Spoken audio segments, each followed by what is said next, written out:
Hi, good afternoon. As Will just said, my name is Leigh Vanderloo, and I'm currently the Knowledge Translation Manager at Participaction, as well as a fellow at Sick Kids in Toronto. So I'm just going to spend the next couple of minutes, and you will hear some similar messages between mine and Dr. Ponte's presentation. Sorry. But yeah, so basically what I'm going to be presenting today is looking at screen time and more specifically how it impacts children and youth's sedentary behaviors as well as their physical activity levels. So just a brief overview, we'll look at the current problem. We'll look at the newly introduced integrated movement guidelines for children and youth in Canada. We'll then present some of the major findings as related to this topic from the most recent edition of the Participation Report Card. We'll look at some evidence-informed solutions, or one specifically, and then if you do have any questions at the end of my presentation or throughout the day, I'm more than happy to answer them. So basically, what do we know? Well, physical activity levels are low among children and youth in Canada, and sedentary behaviors are quite high. But what we do know is that when they do engage in adequate levels of physical activity and minimize sedentary behaviors, there's a number of physiological and psychological benefits. So we typically think about healthy body weight promotion, preventing risk for type 2 diabetes and other health-related or any blood pressure related ones, but we also know that children who engage in physical activity are more likely to reap benefits with regards to becoming better learners, so they score better academically, they're better able to cope and deal with stress, and also are better at developing social relationships. And so this is really why we want to harness and focus in on these particular behaviors. Unfortunately, when we think about physical activity, they're quite low. So currently, based on the newest cycle of the Canadian Health Measures Survey, only about 8% of children 5 to 17 are meeting the current guidelines of 60 minutes of moderate to vigorous physical activity each day. So when we say moderate to vigorous, we're thinking really of that heart-pumping physical activity. Sedentary behaviors are also high, so with the same age group, 5 to 17, they're spending about 10 hours on the low end engaged in some form of sedentary pursuits throughout the day. And young children, so those under 5, are also not immune to these conditions, with sedentary behaviors being particularly high, although they are faring a bit better with regards to physical activity. Okay, so sorry, the heading is a little odd, but living the active life. So barriers and facilitators, so there are many and they're interrelated. So when we're thinking about what's kind of these more proximal or distal causes for why children are engaging in high levels of physical inactivity and sedentary behaviors, we need to consider basically the whole context, not just individual factors, but also their family situation, their physical and social environments.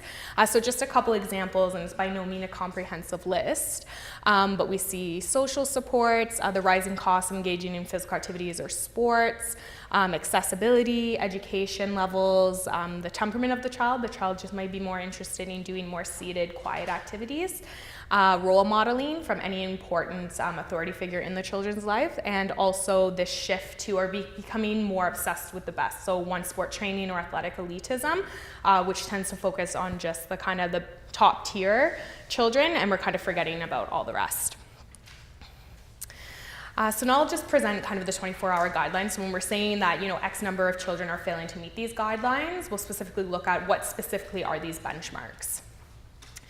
And so just recently, in 2016, the new integrated 24-hour movement guidelines were released for children 5 to 17. And the reason for this was to look at 4 different movement behaviors, all with the understanding that the whole day matters. So we shouldn't just be looking at one movement, because all 4 of these behaviors are interrelated. And if we offset one, it tends to offset the other 3.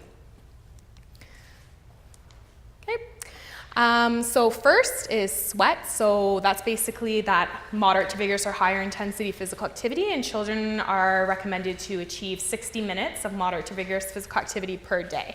So again, they're sweating a bit, their body temperature is going up, and they're a little out of breath. The second is step, and this should be several hours a day, and this is the more of that light physical activity. So maybe walking to or from school, engaging in that kind of light physical activity, but again, not sitting. And again, as I mentioned below in the purple box, these are just a couple of the top identified in the literature, some of the top benefits. The third is sleep, and so this should be roughly 8 to 9 hours per day per child, and it's an essential component of healthy development. And we want to, besides looking at quantity, we'll eventually also start looking at the quality of sleep as well. So consistent bed and so sleeping waking times, as well as having a higher quality sleep all throughout the night, so they're not waking up throughout. And the final is sit. So when we think about sedentary screen times for children 5 to 17, it should be no more than 2 hours a day. And for those of you in the room that do focus on the early years, the guidelines specifically state that for children under 5, it's 180 minutes of physical activity at any intensity. So at this point, we're not looking at this moderate to vigorous, it's just that they're moving for 3 hours a day. And for screens, it's for 2 to 4, it's no more than 1 hour. And for under 2, it's just no screens at all. And just to kind of echo one of the comments that someone in the audience had in terms of avoiding screen time an hour before bed, we also know that for every hour that a child engages in screen time, it delays their bedtime by about 3 minutes. And so if the average child is spending about 8.5 hours on screens per day, we can see that it is having an impact on their sleep. Okay, so results from the 2016 report card. And again, for those of you that don't know, the Participation Report Card, originally known as the Active Healthy Kids Canada Report Card, represents the largest kind of synthesis of the top and highest quality literature being conducted in Canada, looking at sedentary behaviors and physical activity for Canadian children and youth. And so basically the main topic of the 2016 edition was the introduction of the 24-hour movement guidelines, so these integrated behaviors with a focus on sleep. So one of the main messages was to stem the creeping sleep epidemic. Children need to get off the couch, get outdoors, and get their heart pumping more regularly. It's time for a wake-up call. So kids are inactive, and we may be losing sleep over it. So we're seeing, based on the current findings, because of the high levels of physical inactivity and sedentary behaviors, only 31% of school-age children and 26% of adolescents are in fact sleep deprived.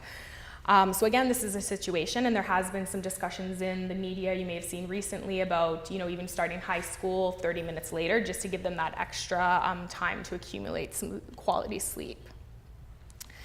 So for the indicators, there's about 11 that are released every year in the report card, but for the purpose of this, I'm just focused on the highest ranking ones and the lowest ranking ones, and then we'll look more specifically at screens and sedentary behaviors. But I thought for the purpose of this, I'd just give a bit more context on the actual document. So probably not surprising in Canada, given many of your positions, Canada scored the highest with regards to community environment. So less than 20% of parents report that crime, safety, or poorly maintained sidewalks are an issue, and also strategies investments. So if you look around Canada, we're very fortunate in Canada if we even think of certain establishments within London, that we do have a lot of nice facilities. The only problem is that having nice facilities and programs available doesn't actually translate to increased physical activity. Where we scored the lowest, and this is actually the 6th year in a row that we've received a score of F, is that for overall physical activity, again, 8% of children and youth are meeting the guidelines. And as I mentioned before, the early years are faring a little bit better, with 70% meeting the guidelines. But when we look at sedentary behaviors, regardless of age group, we're seeing that kids are doing quite poorly here. So only 15% of 3 to 4-year-olds are meeting their screen recommendation of engaging in no more than 1 hour of screen time. And for children 5 to 17, only 24%. So again, we're seeing that screens are extremely pervasive in the lives of children and adolescents, and so it's definitely an area that we need to intervene, perhaps even more so than physical activity. So moving a little bit closer, looking at screen time, sedentary behaviors are extremely common among young Canadians. The most common sedentary behavior, not surprisingly among this cohort, is screen viewing.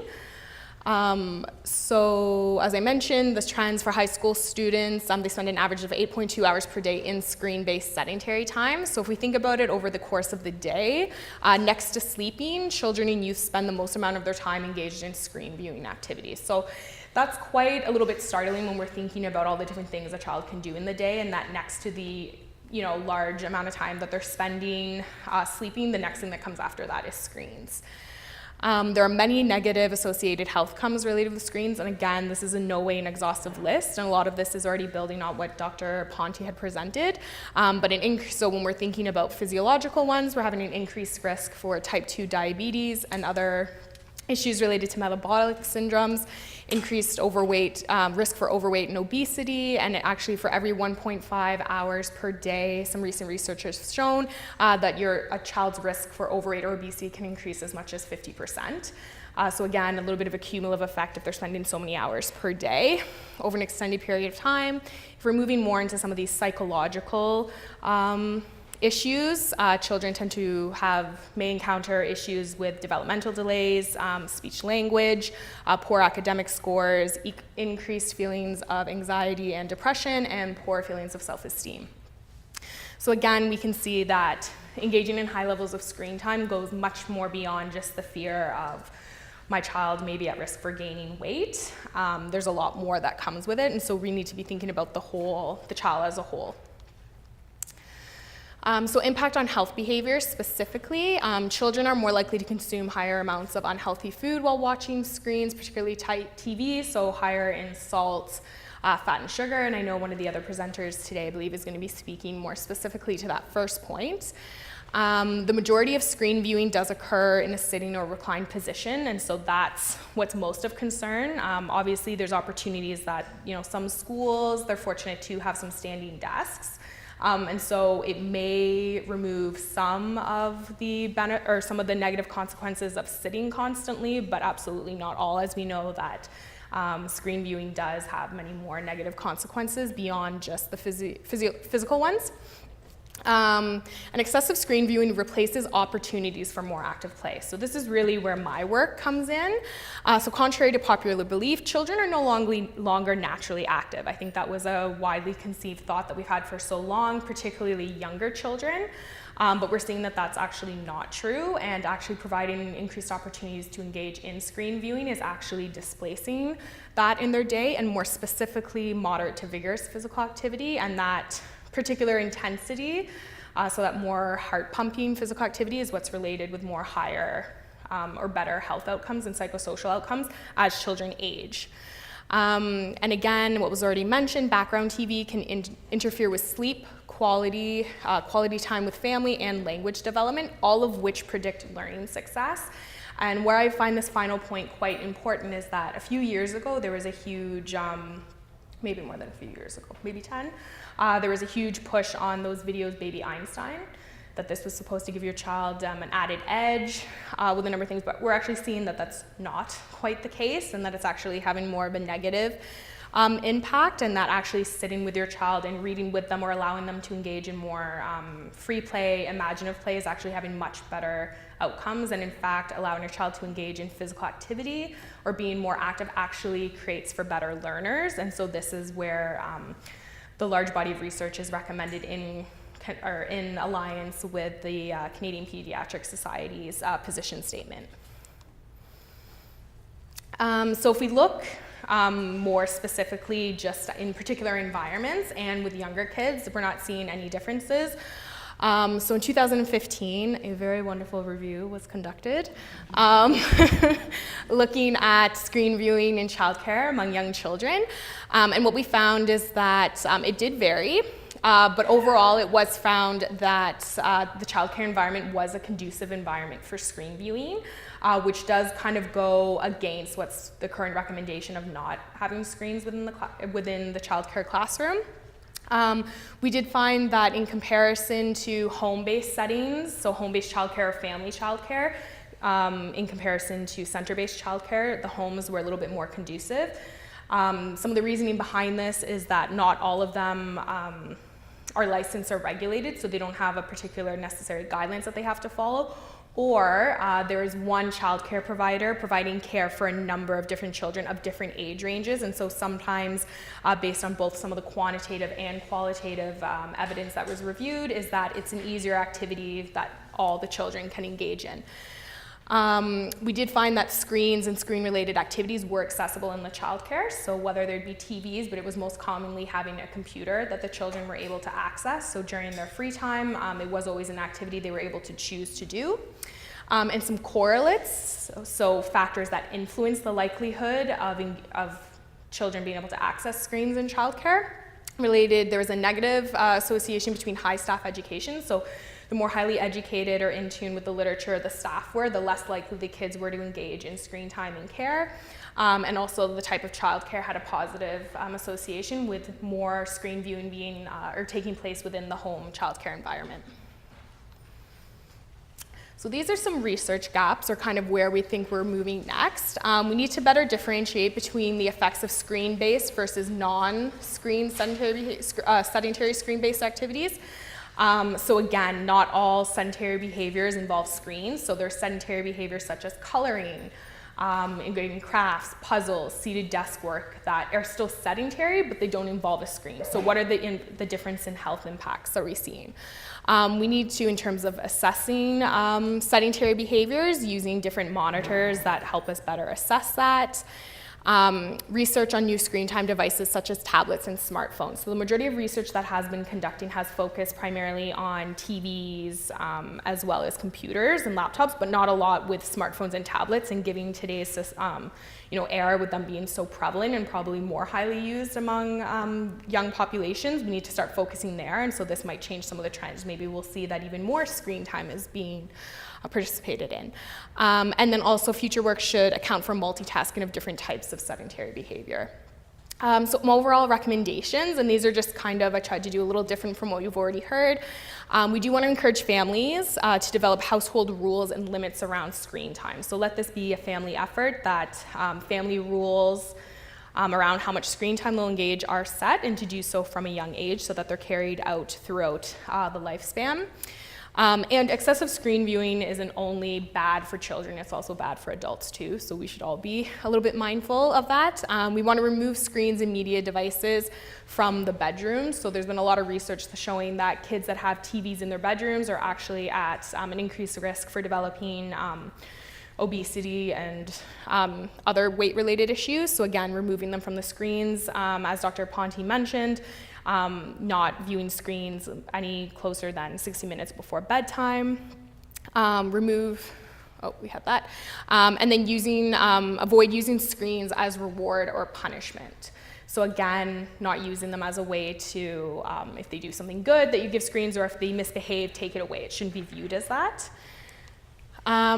So one quick example of evidence-based solutions that the current research in Canada is pushing towards, as well as highly promoted participation, is the following. But first, given that I am the knowledge translation manager, I just wanted to get a feel for how many people know what knowledge translation is. Okay, 3, 4. Anyone want to take a stab at defining it for the group?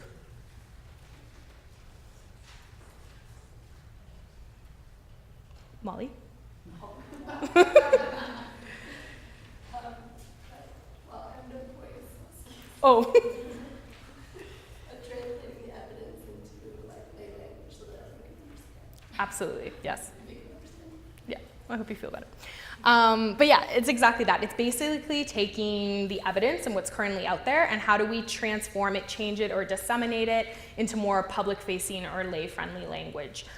Because oftentimes as researchers, we produce stuff that then gets disseminated to only other researchers. So how do we get it out to the people that are actually best positioned to do work? So one of the things that we're mostly pushing towards is active outdoor play. So when we're thinking of family activities, particularly as the weather is getting a little bit cooler, we want to try to encourage still families to engage in activities such as going outside for a walk after dinner rather than sitting and watching a movie. It's not the idea that we want to demonize screens completely, it's that we want to promote more responsible screen use. So just a couple quick things.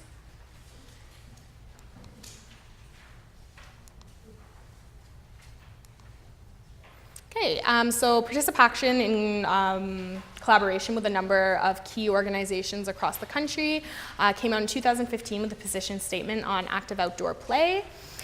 So it was informed by the top evidence. It was reviewed by thousands of stakeholders as well as top researchers across Canada to come up with this position statement on active outdoor play. And so the context was that we had a number of different questions that kind of helped push this conversation. But basically we were looking at, have we as a society lost the appropriate balance between keeping children healthy and active versus protecting them from serious harm? If we make too many rules about what they can do and can't do, we hinder children's natural ability to want to go outside, have fun, and learn. Are children actually safer sitting on the couch inside in front of screens instead of being outside? And how do we as adults, educators, clinicians compete with the allure or fun of screens? So I know that's a big thing, is if you take away the screens, what do they do? Are we comfortable with letting kids just be bored and not trying to find ways to constantly have to fill their time?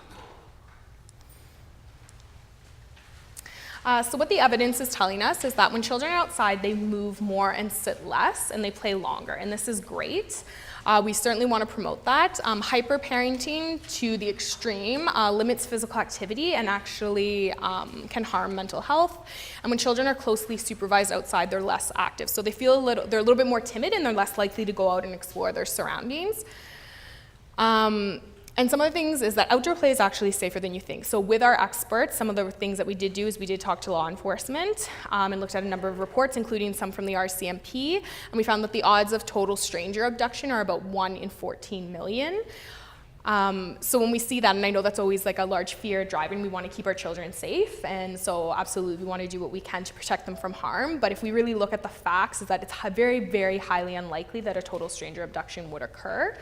And so hopefully, looking at some of the evidence might help calm some nerves and encourage more outdoor active play. Broken bones and head injuries are certainly, could happen while outdoors, but again, major trauma is unlikely and shouldn't be something that precludes children from being able to go outside. And children are 8 times more likely to die as a passenger in a motor vehicle than being hit from a vehicle from being outside on foot or on bike. So again, we are quick to allow our children to be in cars and to drive around when, in fact, based on the evidence, it's actually more dangerous than letting them just go outside. Again, this is just to kind of help put into perspective some of the position statements. Okay, when children spend more time in front of screens, they're more likely to be exposed to cyber predators and violence and eat unhealthy snacks. The air quality indoors is often worse than outdoors, increasing exposure to common allergens and infectious diseases. And then the long-term sedentary behaviors and inactivity increase odds of developing heart disease, type 2 diabetes, mental health problems, as well as some cancers. And so this is one of the final slides, and basically, just to summarize, screen viewing, I guess our position at Participaction is that screen viewing, regardless of its content, any form of screen viewing in excess, its benefits will certainly not outweigh the negative consequences. And so we really do want to promote responsible screen use, negotiate screen times as a family. Adults should model good screen use, not only for their own health, but children are like sponges, so they'll pick up everything that we do. We also want to be mindful of the fact that we are, severely nature deprived, and so it would be nice to encourage more active outdoor play. And again, model good behaviors. Take your children out for walks, or if you're in a child care or in school, encourage where appropriate, when appropriate, based on weather and other liability issues. Do try to encourage more active outdoor play. And when screens do have to be used, of course, they are novel education tools, and so a lot of classrooms do have them, just to be mindful of the content and ensure that, as what was already mentioned, is that it's not on in the background, that it's only when it is in use, it's in the foreground, and it's being used that there is an adult there that's kind of helping them work through the material that is being presented so that they understand it, and to also ensure that they're furthering their language development, because it's actually when they're interacting with adults and doing their language, they're going to learn a lot more than simply just hearing it off the screen. But overall, that is the end of my presentation. But if you do have any questions, I'm more than happy to answer them. Thanks.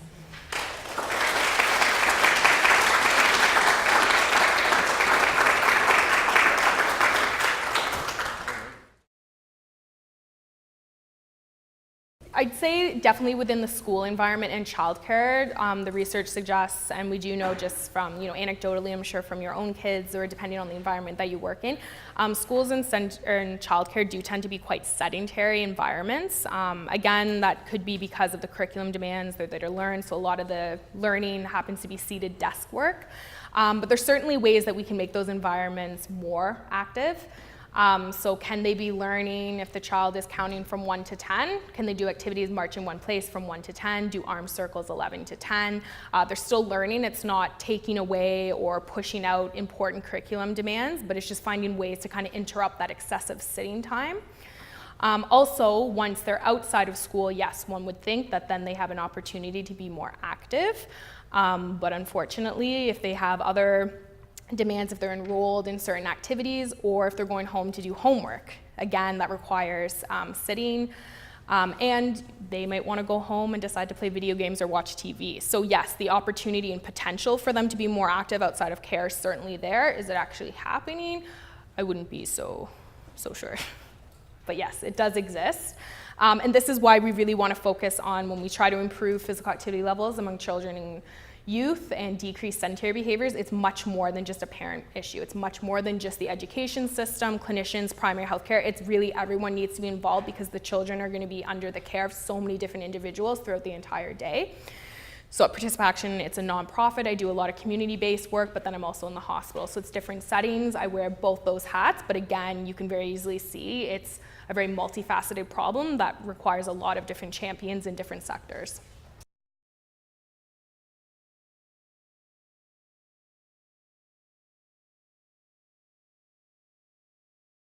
Well, yeah, I think there's a number of different things. I mean, and like any behavior change is hard. I mean, a lot of people say who smoke, it's bad, but there's still people that smoke even though I'm sure they know it's bad for them. So behavior change, especially an ingrained one, if you've been doing it for a long time, it's hard to change. It also depends, is your environment conducive to change? If you want to become more active, do you have the mechanisms in place in your life to do that? Do you work a busy job, then have to pick up your kids, take care of them, and get them to bed, and then you have no time? So how do you find a way to creatively work that in? Even though we know that if you are being more active, you're probably going to be less stressed and even better able to perform at work and take care of your family.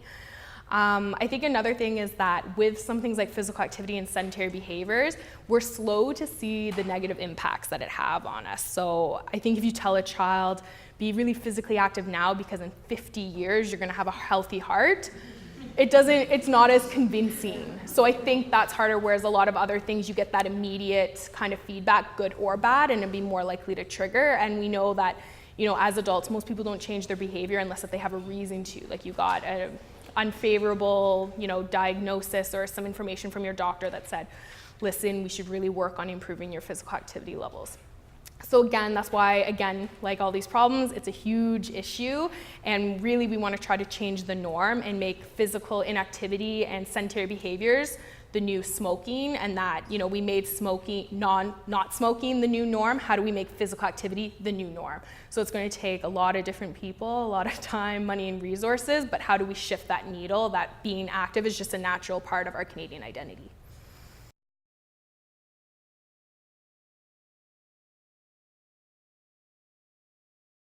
Yeah, no, and I think that's a great point. I think, so a lot of our research that we've done, and actually with a lot of my colleagues here in some of the early years or kindergarten classrooms, they had just recently introduced smart boards into all the classrooms because they did view it as a novel education tool and pedagogical, resource that could be used because kids are interested in screens. So how do we keep them interested in the material they're learning? Use screens as a unique delivery mechanism.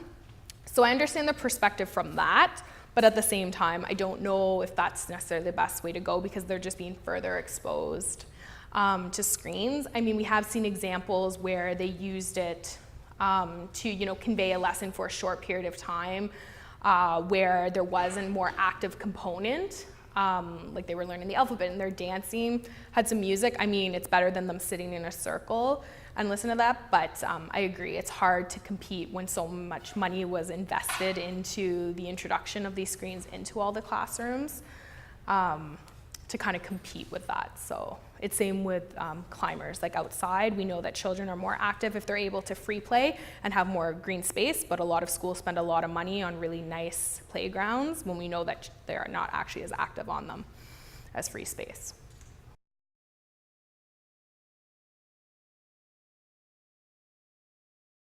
Yeah, no, that's a really good point. Very prevalent. I know just recently 2 other cases. So in Northern Ontario, banning cartwheels. And in Edmonton, I actually had an interview with Global, but in Edmonton, the school boards are wishing to eliminate their afternoon recess to provide more time for school-based work. And so they're asking about our thoughts on that. And so basically my thoughts on it are, yeah, I think everyone is so afraid in education and childcare and of issues with safety, but more specifically liability. But what we do know, and again, this was done when we were creating the position statement, we did have a number of lawyers and insurance companies who were on board with coming up with this, asking that most, even though there's a fear of liability, almost none of them actually turn into an actual lawsuit. But there is that fear, and the thing is that a lot of times these are brought about by one parent. And the schools listen and they react because we all want our children to be safe and to protect them from harm. So it's not that it's coming from a bad place, and this is in no way trying to blame or shame parents, because everyone just wants to protect their kids and want what's best. But I think what's really important, what we try to encourage at Participation, is this idea of risk reframing. So how do we really do, is cartwheels because one child, bumped into another, do we really need to now ban cartwheels altogether? Like cartwheels, they're fun, they're part of growing up.